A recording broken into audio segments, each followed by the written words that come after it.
Good morning बच्चों, मैं दिनेश सिंह आज की कक्षा में आप सबका स्वागत करता हूं। आज हम गणित विषय के अंतर्गत आप लोगों को पाठ 2 पूर्ण संख्याएं के बारे में पढ़ा रहे थे। उसमें हमने आप लोगों को पूर्ववर्ती संख्या और परवर्ती संख्या के बारे में बताया और साथ ही पूर्ण संख्याओं को हम संख्या रेखा में किस तरह से निरूपित करते हैं इसके बारे में हम लोग पढ़ चुके हैं। आज हम आप लोगों को पूर्ण संख्याओं के गुण के बारे में बताएंगे। आप उसे ध्यानपूर्वक समझिए। पहला होता है संवृत नियम।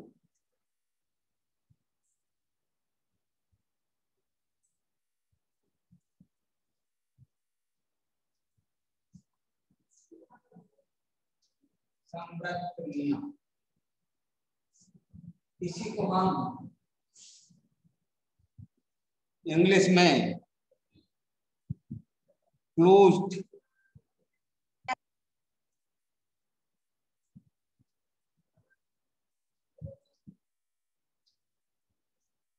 नियम भी कहते हैं।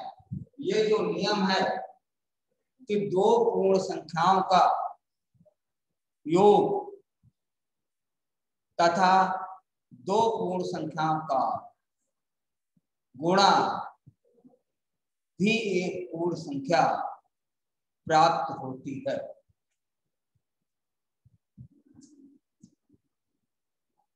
तो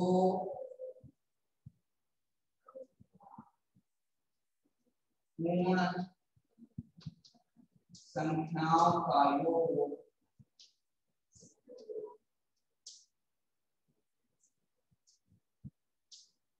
और दो पूर्ण संख्याओं का गुणन सदैव एक पूर्ण संख्या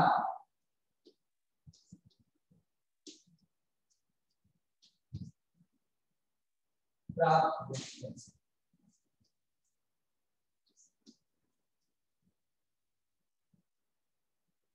इसे हम संवृत नियम कहते हैं।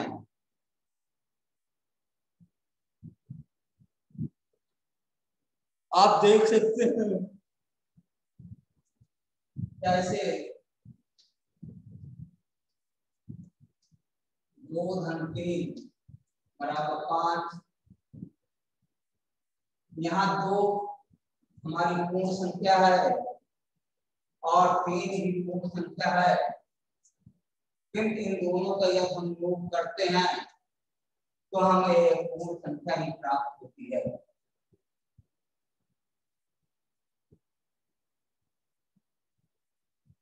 और कभी भी किन्हीं भी आप लोग पूर्ण संख्याओं को आपस में जोड़ेंगे तो आपको सदैव वो पूर्ण संख्या ही प्राप्त होगी।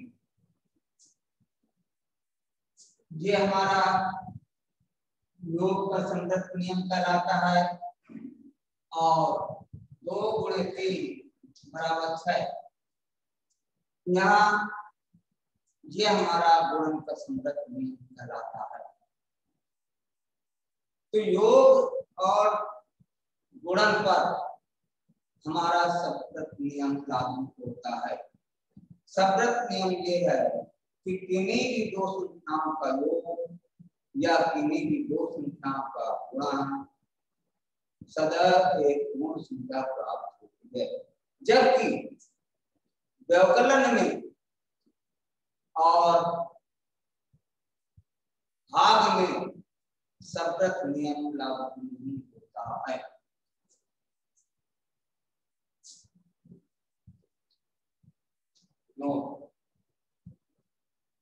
व्यवकलन और भाग की क्रिया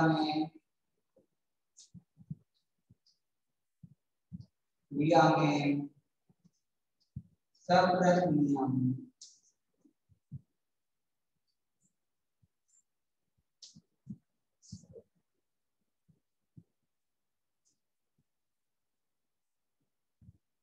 सदैव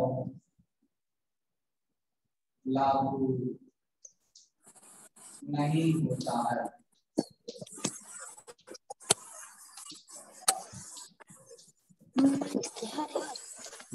कैसे देखिए,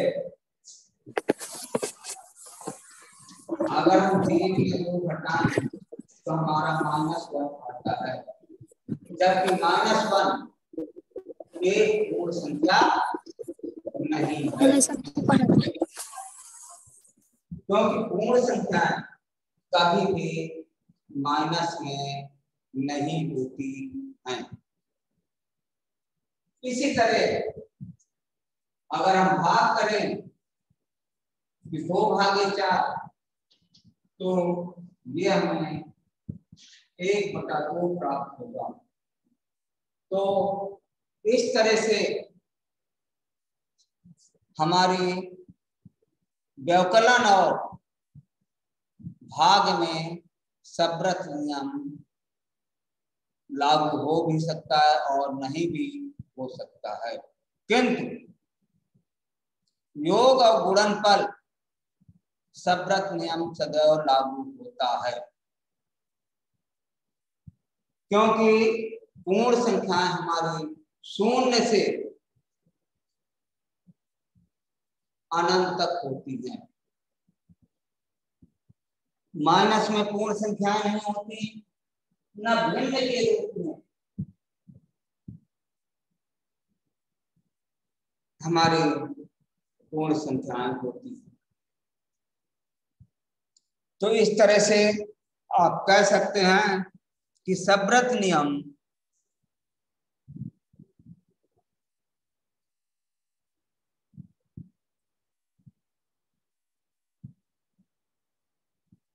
योग और गुणन पर लागू होता है। तो योग वाले को योग का शब्दक नियम और गुणा वाले को गुणन का शब्दक नियम कहते हैं।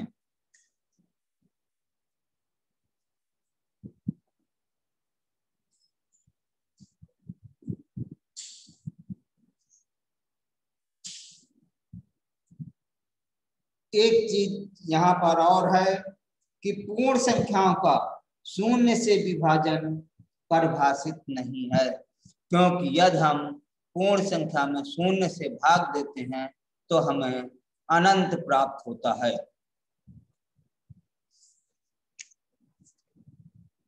अब आगे आता है क्रम विनिमय नियम।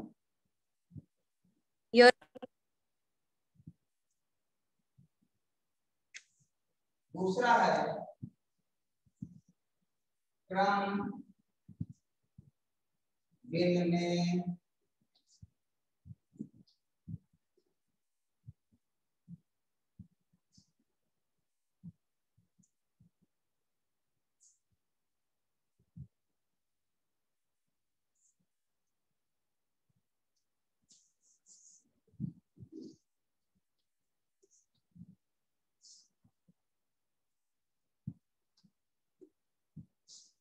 इसको हम इंग्लिश में कम्यूटेटिव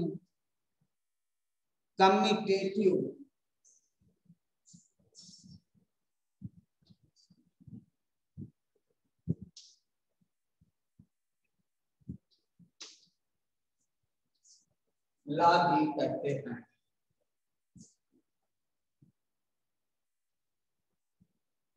कम्यूटेटिव लॉ क्या है, ये आप लोगों को समझना है। कम्यूटेटिव लॉ में कि दो पूर्ण संख्याओं को किसी भी क्रम में जोड़ने पर और गुणा करने पर हमारी वही संख्या होती है, इस पर कोई अंतर नहीं पड़ता है। पूर्ण संख्याओं के लिए योग और गुणन दोनों ही क्रम में है, आप समझ सकते हैं कैसे। तो देखिए क्रम विनिमय नियम क्या होता है, योग पर देखिए पहले। जैसे 3 धन 2 है, इसको हमने जोड़ा है 5। अगर इसका हम क्रम बदल दें, माने 2 धन 3 लिखें, तो भी हमारा 5 ही प्राप्त होता है। माने अगर हम योग में क्रम बदल कर जोड़ते हैं तो उसके योग फल में कोई परिवर्तन नहीं होता है। तो इसे हम योग का क्रम कहते हैं। इसी तरह गुणन में भी जैसे 2 गुणे 3 है तो आएगा 6। अगर हम बदल कर 3 गुणे 2 कर दें तो भी हमें 6 प्राप्त होता है। तो इस तरह से हम कह सकते हैं कि क्रम विनिमय नियम हमारा योग और गुणन पर लागू होता है। पूर्ण संख्याओं के लिए योग और गुणन दोनों ही क्रम विनिमय है। Hello hello, yes sir. अर्थात हम कह सकते हैं यस सर कि पूर्ण संख्याओं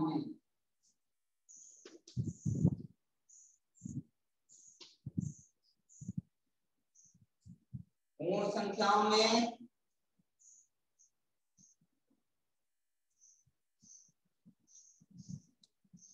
योग और गुणन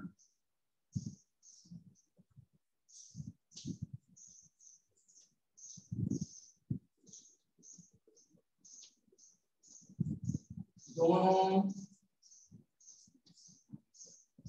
क्रम विनिमय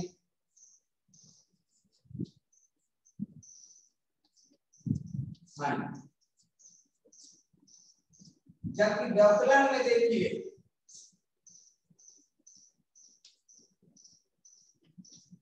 जैसे हम 3 में 2 घटाएं तो हमें 1 प्राप्त होता है, किंतु अगर हम पलट कर 2 में 3 घटाएं तो हमारा -1 आएगा, जो कि पूर्ण संख्या नहीं है।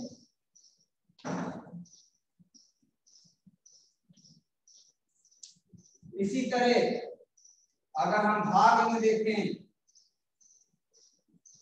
तो 6/3 अगर हम करें तो हमें 2 प्राप्त होगा, किंतु अगर हम 3/6 कर दें तो हमें 1/2 प्राप्त होगा, जो पूर्ण संख्या नहीं है।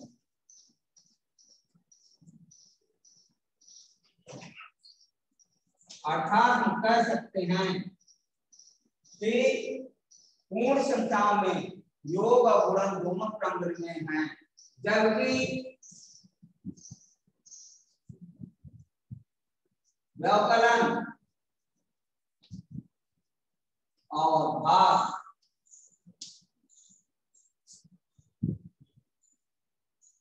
पर क्रम में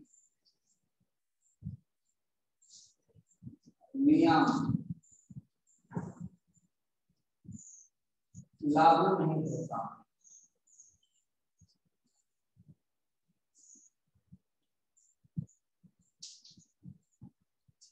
तो यहाँ पर आज हमने पूर्ण संख्याओं के 2 गुण अभी पढ़े। पहला संवृत्त नियम। संवृत्त नियम ये कहता है कि यदि हम 2 पूर्ण संख्याओं को जोड़ें या 2 पूर्ण संख्याओं का गुणा करें तो हमें सदैव एक पूर्ण संख्या प्राप्त होती है।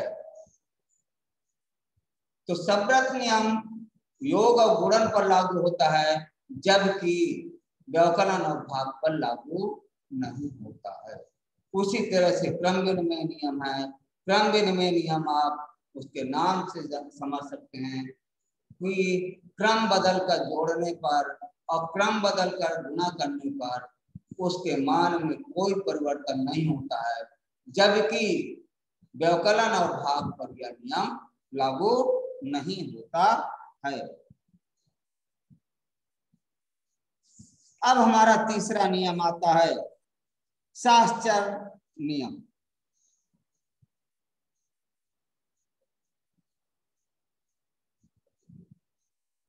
सर हट जाइए थोड़ा।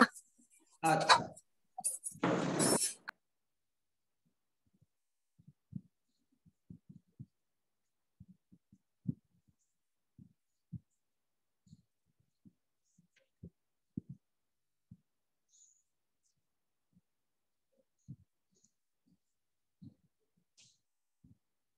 इसको मैं इरेज कर दूं,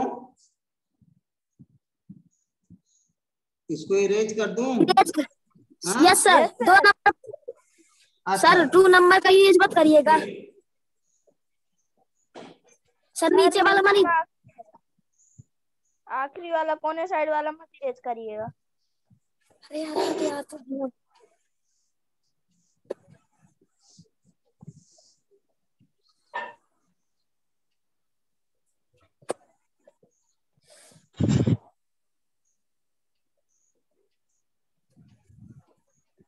तीसरा हमारा आता है साहचर्य नियम।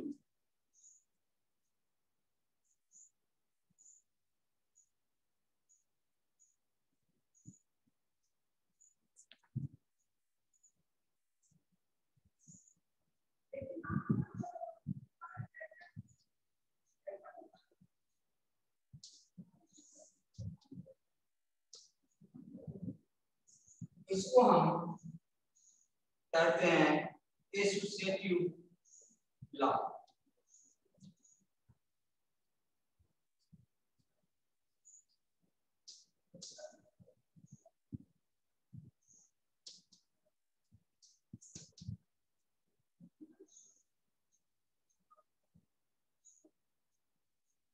एसोसिएटिव लॉ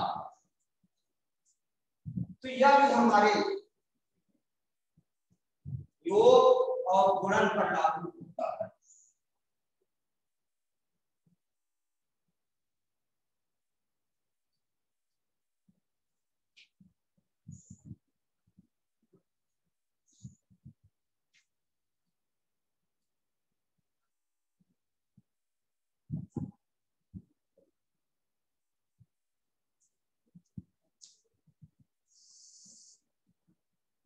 पूर्ण संख्याओं का यह नियम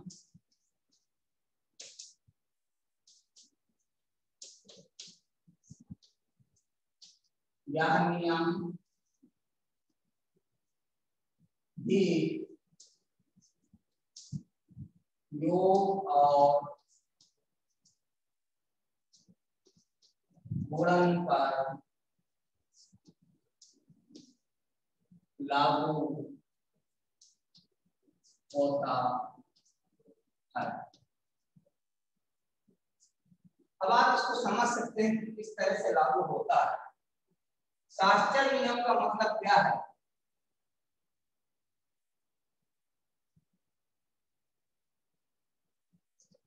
पहले योग पर देखिए, जैसे मान लीजिए हमारी संख्याएं 2, 3, 5 है, तो इस पे हमें साहचर्य नियम लागू करना है। इनको जोड़ना है कि 2 धन, इसमें हम साथ में ले सकते हैं 3 और 5। तब देखिए जोड़ के देखें तो 2 धन कोष्टक के भीतर का पहले जुड़ जाएगा तो 5, 3, 8 यानी कि आ गया 10। यही कहने का तात्पर्य कि अगर हम इसका साथ बदल दें, अगर इसका हम साथ बदल दें, यहाँ हमने 3 और 5 को साथ में लिया है, अगर यहाँ हम 2 और 3 को साथ में लें और 5 को अलग कर दें, तब भी हमारा योग वही आएगा, माने उसके योग में कोई परिवर्तन नहीं होगा। समझ में आ रहा है? हेलो, समझ में आ रहा है? Yes yes sir. Sir. Yes तो सर। इस तरह से इसे Yes, हम sir. शास्त्र नियम कहते हैं। गुणन पर भी दे दीजिए, गुणन में भी देखिए संख्या यही है 2 3 5, माने 2 गुणे 3 गुणे 5। अगर हम पहले 3 और 5 को साथ में लेके चलते हैं तब हमारा देखिए कितना आता है। 2 गुणे इसका पहले गुणा कर देंगे, 3 × 5 = 15 और इसके बाद फिर इसको हम गुणा करेंगे तो 15 × 3। और अगर इनका हम साथ बदल दें, माने पहले हम 2 गुणे 3 करें और फिर गुणा 5 करें तो ये आ जाएगा 6 × 5 और यानी 30। तो आप ये देखते हैं कि इस तरह से हमारा गुण संख्याओं पर योग और गुणन पर शास्त्र नियम लागू होता है, जबकि व्यवकलन और भाग में शास्त्र नियम लागू नहीं होता है।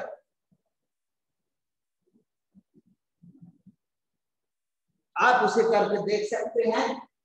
पहली बात तो देखिए, हम 3 संख्याओं को आपस में नहीं घटाते हैं, घटाने में हम 2 ही संख्या लेते हैं और भाग में हम 2 ही संख्या लेते हैं। तो वैसे भी आप समझ सकते हैं कि व्यवकलन और भाग पर शास्त्र नियम लागू नहीं होता है। आज इसके बाद हमारा चौथा नियम आता है वितरण नियम।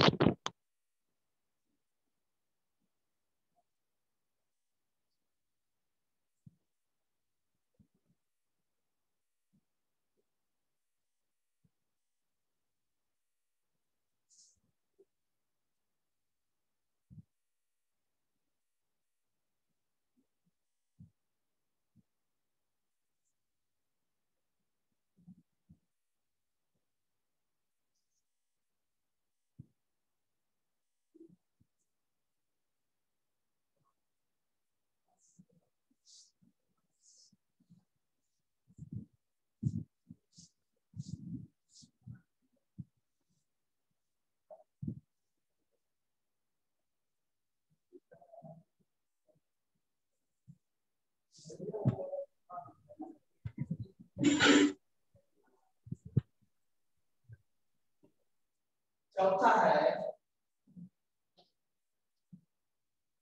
वितरण नियम।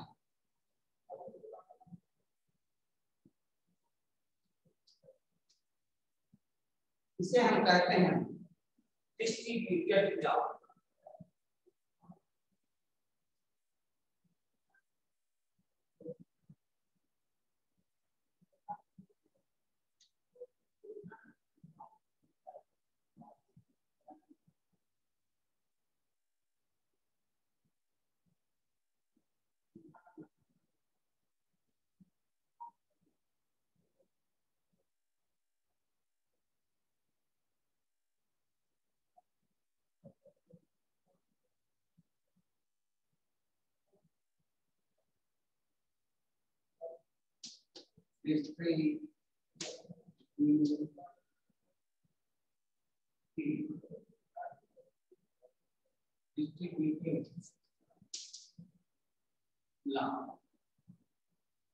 तो देखिए यहाँ पर हम आपको बताने जा रहे हैं कि योग पर गुणन का वितरण गुण,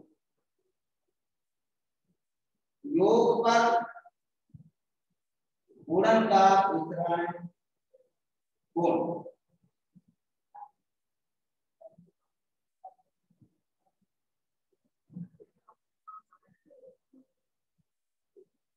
योग पर गुणन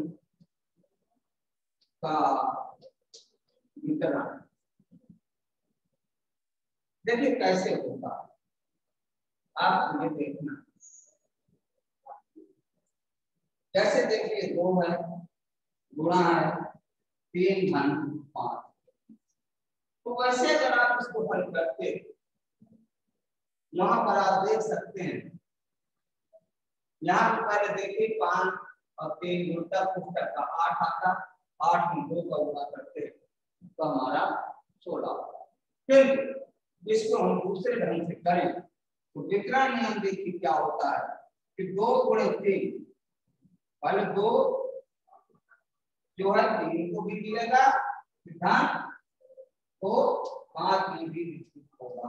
माने जो 2 है इन दोनों को काटा जाएगा। तो इस तरह से अगर हम इसका गुणा करते तो 6 भाग 10 बराबर हमारा मिल जाता है 16।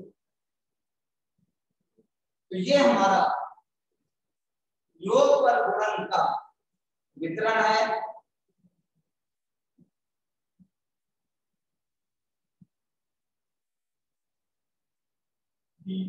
यह गुणा जा रहा था और इसे वितरित किया गया गुणा।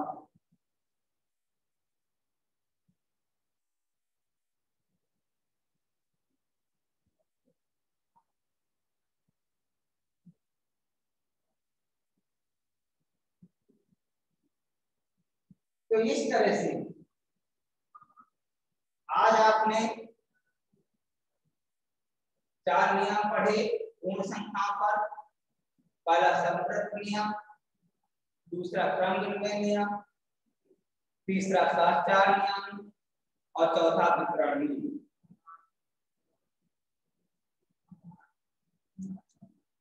इसके बाद एक चीज और यहाँ पर देखना है कि तत्समक अवयव, तत्समक अवयव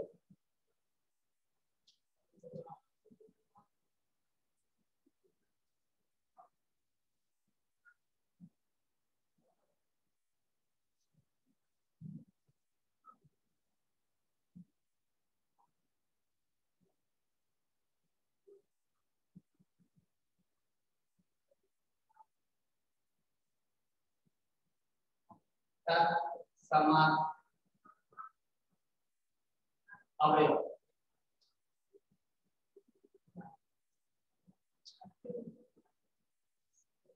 तत्समक अवयव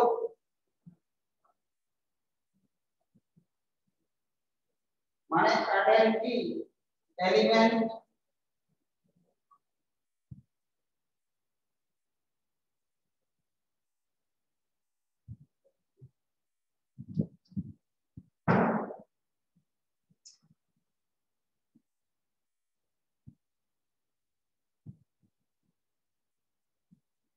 आइडेंटिटी एलिमेंट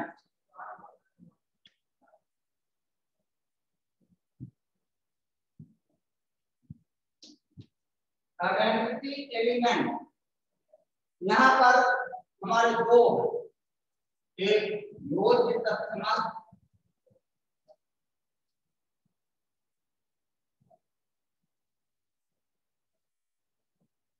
अवयव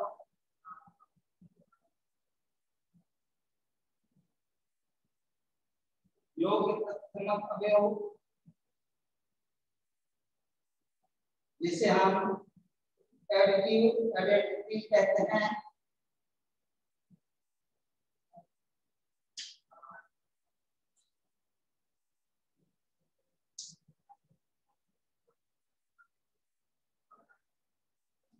एडिटिव आइडेंटिटी आइडेंटिटी क्या है ये आपको देखना है। जो तत्समक अवयव प्राप्त किसी पूर्ण संख्या में शून्य जोड़ने पर या शून्य में पूर्ण संख्या जोड़ने पर वही पूर्ण संख्या प्राप्त होती है।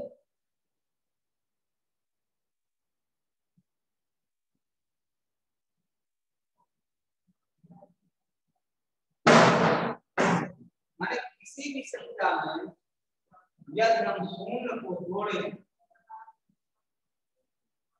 माने 5 है, अगर उसमें हम शून्य को जोड़ते हैं तो हमें 5 मिलता है। और यह कह रहा है कि शून्य में हम कोई भी संख्या जोड़ें तो हमें वही संख्या प्राप्त होती है। तो इसलिए चाहे हम संख्या में शून्य जोड़ें या शून्य में संख्या जोड़ें तो हमें सदैव वही संख्या प्राप्त होती है। तो इसलिए हम शून्य को योज्य तत्मक अवयव कहते हैं। माने अर्थात शून्य को हम योज्य तत्मक अवयव कहते हैं।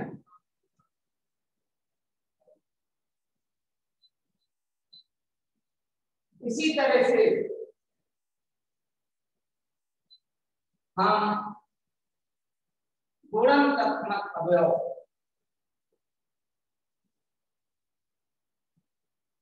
ये समझ सकते हैं।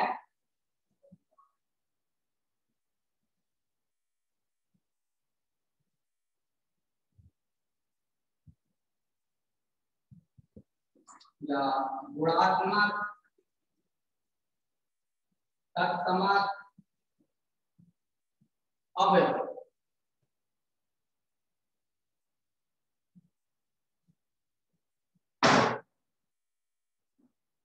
गुणात्मक तत्समक अवयव इसे हम मल्टीपल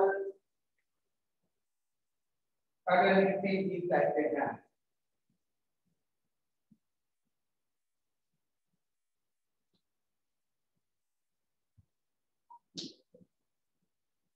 मल्टीप्लिकेशन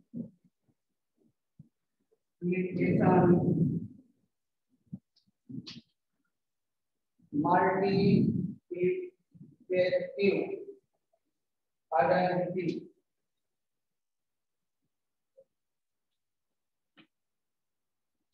तो जिस तरह हमारा खून योग्य तत्समक अवयव है उसी तरह एक जो है वह गुणन तत्समक अवयव कहलाता है। क्योंकि एक को हम किसी भी संख्या में गुणा करें तो हमारा वही गुणनफल प्राप्त होता है। जैसे मान लीजिए 5 में 1 को गुणा किया तो हमें वही संख्या प्राप्त हुई, और या हम 1 में किसी भी संख्या का गुणा करें तो हमें वही संख्या प्राप्त होती है।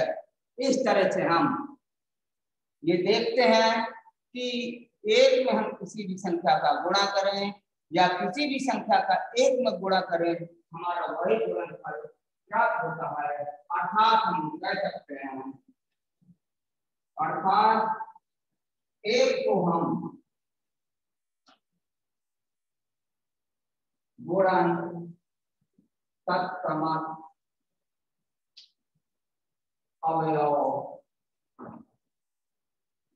कहते हैं। ये तो थे हमारे आज के